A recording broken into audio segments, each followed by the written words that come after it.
Welcome back, everybody, to another deep dive. We got a really cool request from a listener who's interested in DIY home security, but specifically using webcams and how to do it on a budget. Okay. And they actually shared an audio guide with us called DIY Home Security on a Budget. And it's by a DIY expert. And there's some pretty clever ideas in here that I'm really excited to dive into with you. Yeah, sounds like fun. Let's do it. All right, so let's get right into this guide. I guess it seems like multi-camera security systems are becoming super popular. Yeah, they are, definitely. And for good reason, right? People just want to feel safe and secure in their homes. Yeah, And having, a few extra eyes around can definitely give people that peace of mind. that makes a lot of sense. Yeah. But as you know, those pre-built systems can get really pricey, especially with the monthly fees. Yeah, absolutely. This guide has a great solution, though, repurposing old laptop webcams. That's a really good idea. I mean, think about it. These webcams are small enough to be like really discreet, and they're super cost effective, especially if you can salvage them from old laptops that you might have laying around. Yeah, totally. Salvaging sounds a little intimidating, though. What does that actually involve? It's actually simpler than you think. The guide breaks it down step by step. It's basically popping off the screen bezel, carefully removing the webcam, and then snipping the cable, making sure to leave yourself enough length so that you can solder it later. And Yeah. I mean, it's also great because you're giving those old electronics a new life. Yeah, I love that. It's like a tech treasure hunt Yeah, exactly. with like an eco-friendly twist. But what if you don't have a stockpile of old laptops just like hanging around? That's a great question. Well, the guide also recommends checking out online marketplaces like eBay. A lot of times you can find spare laptop parts, including webcams, for almost nothing. Like in some cases, we're talking like £1.50. Wow. Yeah. And it even suggests that you look for webcams that come with the connecting cable, just to make that wiring process a little easier. Okay, wiring. That's where I start to get a little nervous. Is it going to require an engineering degree? No, not at all. Yeah. One of the great things about using webcams is that they use the, very common USB protocol. Okay. So any standard USB cable will do. You might need longer cables depending on where you're placing your cameras, but the guide says 5 meters is the maximum length that you can go directly from the webcam. Okay. And if you need to go farther than that, there's an easy solution for that. I love a good solution. So Tell me more. they're called USB repeaters, and they're pretty inexpensive. These little devices, they actually let you extend your cable, runs up to 30 meters. 30 meters. Yeah, which should be plenty for most home setups. Wow, that's impressive. Okay, so let's talk about the actual wiring process now. What tools do we need for this part? All right, so you're going to need a soldering iron and a multimeter. Okay. The guide goes into a lot of detail on the wiring process, which is based on the color-coded wires in the USB cable. So let's start with the ground connection, which is typically the easiest one to identify. Ground connection sounds important. Tell me more. All right, so usually you'll find screw holes that are ringed with copper on the webcam board, Mm-hmm. and that copper is your ground point. You can use the multimeter in what's called beeper mode to actually confirm which wire from your USB cable connects to that ground point. Gotcha. So we've got our ground wire sorted. What's next? Next up is your data connections. And these are usually a twisted pair of wires in your USB cable. The twisting helps reduce interference, which is pretty cool. Oh, that's clever. Yeah. Now, this is where it gets a little tricky. There's no standard color coding for the positive and negative data wires. Uh-oh. Yeah, so you might have to experiment a little bit. If you plug in the webcam and you get a USB device, not recognized error, just simply swap the two data wires and try again. A little trial and error. I can handle that. What about the positive connection? Is that as straightforward as the ground? Yeah, it's pretty close. Yeah. You're going to want to look for a small component on the webcam board. It kind of looks like a transistor. Yeah. That's your power regulator. Okay. Use the multimeter to test each of its contacts and find the one that connects to one of the wires coming from your USB cable, and that's your positive connection. Just be careful not to mistake the ground connection for the positive one. All right, so let me make sure I've got this straight. I've identified the ground wire, figured out the data connections, and located the positive connection. Got it. What happens next? Do I get to see this thing in action? Yeah. Now you can plug your newly wired webcam into your computer. It should automatically install the drivers. And just like that, you've got yourself a working digital video input. That's so cool. I can already picture a whole network of these little webcams like all over my house. Right. But how do you actually mount them? They're so tiny. That's a good point. Well, the guide has a really clever solution for that. It's called Shoegrew. Have you ever heard of that? Shukru. No, I haven't. So it's this moldable putty that hardens into this really durable rubber-like material. Okay. Because the webcams are so small, you can mount them like practically anywhere. using shoe glue. Okay. Just be careful not to cover the lens with the putty. Right, of course. The guide suggests using a bit of blue tack as like a temporary lens protector while you're molding the shoe glue around the webcam. Oh, that's a good tip. So I could stick these webcams on walls and corners, maybe even on the ceiling. Exactly. Yeah. And because they're so small and blend in easily, they're super discreet. Mm-hmm. You know, tuck them away in a corner and they're practically vandal-proof. I love it. It's like my own personal spy network. It really is. So I've got my webcams wired up and mounted like a pro. Awesome. What's the next step in building out this DIY security system? All right, so now we move on to the central control hub. And for this, you're going to need another old laptop. Don't worry, it doesn't need to be anything fancy. Even a 12-year-old laptop will do the trick. Hold on, I'm basically building a home security system out of recycled tech. Yeah. That is brilliant. I know, it's pretty awesome. I love how budget-friendly and environmentally conscious this is. Yeah. One of the best things about this project is you're saving money, you're reducing e-waste, and you're creating a completely custom security solution all at the same time. Amazing. So once I've got my laptop hub set up, what do I do next? So you'll need to install some free video surveillance software. It's called ContaCam, CONTACAM. ContaCam. Got it. And this is where the magic really starts to happen. Oh, okay. I like magic. So what makes this software so special? Well, ContaCam lets you do so much with your webcams. You can add all your cameras to the software.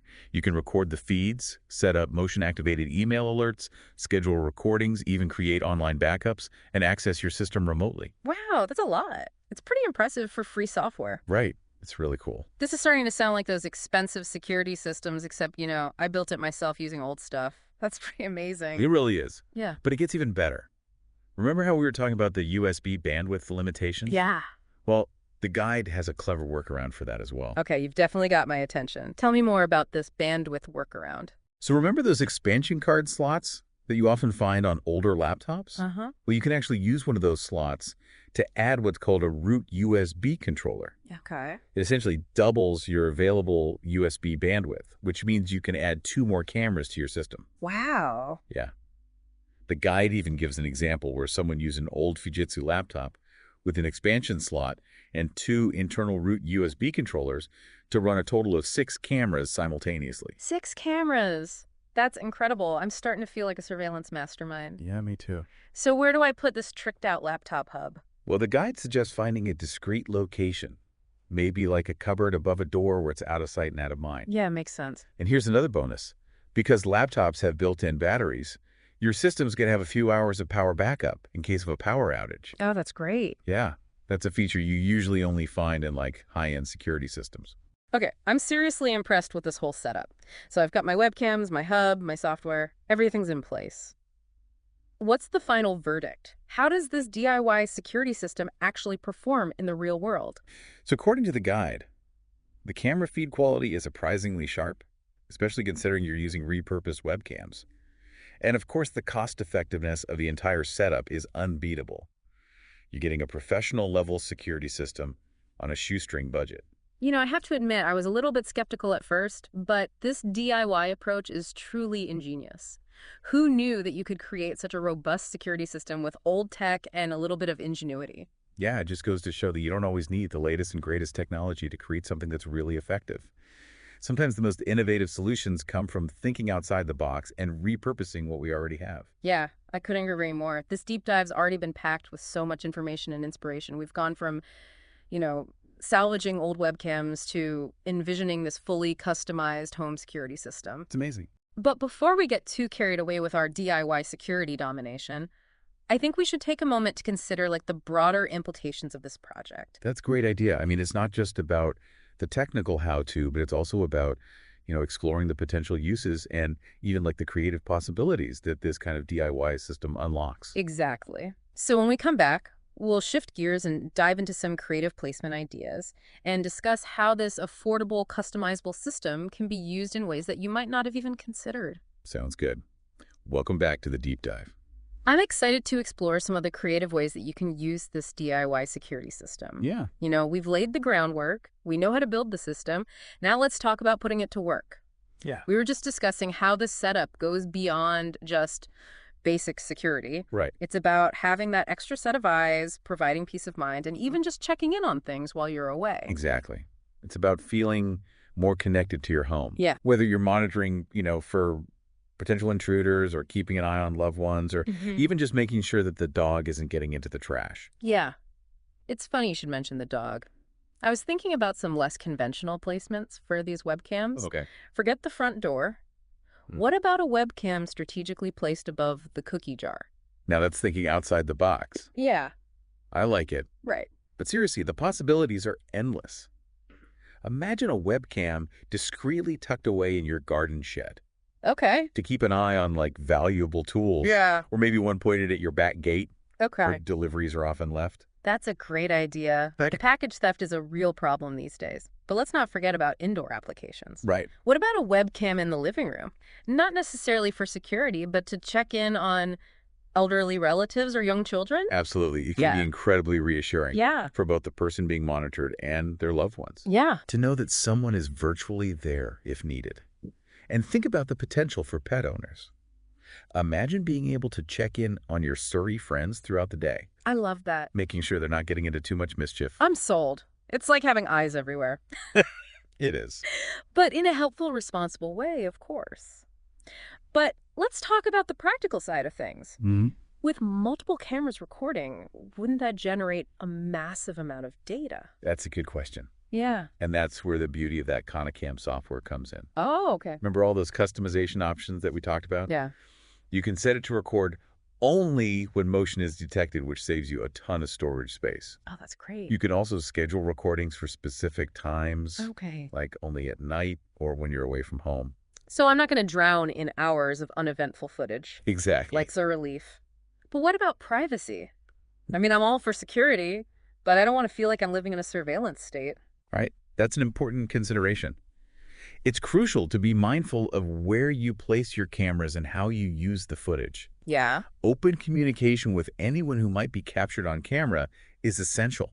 Of course. Remember, this system is meant to enhance your sense of security and peace of mind, not invade anyone's privacy. Transparency is key. Oh, Okay, so we've covered creative placements, practical considerations. Anything else we should keep in mind? I think one thing that we've talked a lot about are the technical aspects, Yeah, but it's important to remember that not everyone is a tech whiz. that's true. What about those who might feel a little intimidated by the DIY aspect of this project? That's a great point. Yeah. Soldering and wiring can seem kind of daunting if you've never done it before. Right? Do you think this project is realistic for someone who's not particularly tech savvy? Absolutely. Remember, Yeah. the guide provides really clear step-by-step instructions, Yeah. and there are tons of online resources available to help you along the way. Yeah, for sure. There are even videos that demonstrate each step visually. That's awesome. And the beauty of the DIY approaches is that you can take it at your own pace. Yeah.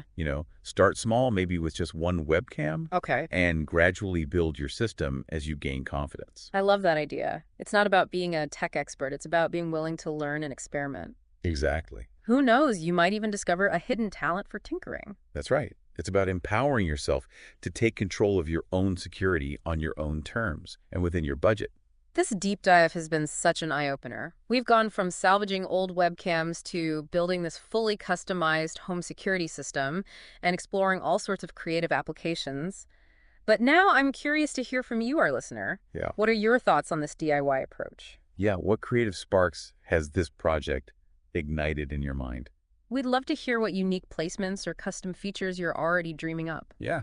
This whole project really highlights the power of a curious mind and a willingness to try something new. It really does. It's amazing what you can achieve with a little bit of ingenuity and some repurposed tech. And on that note, we've reached the end of our deep dive into DIY home security. We hope you feel inspired and empowered to create a system that perfectly suits your needs and budget. Until next time, keep exploring, keep learning, and keep those deep dives coming. You know, it's amazing to think that we started with a simple question about affordable home security, and we ended up on this incredible journey of discovery. Yeah, it really shows just how much ingenuity and resourcefulness is out there. Right.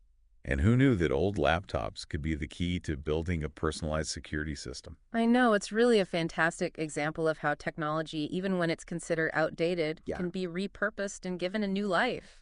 Definitely. And it's not just about the technology itself, but it's also about the knowledge and the willingness to just experiment.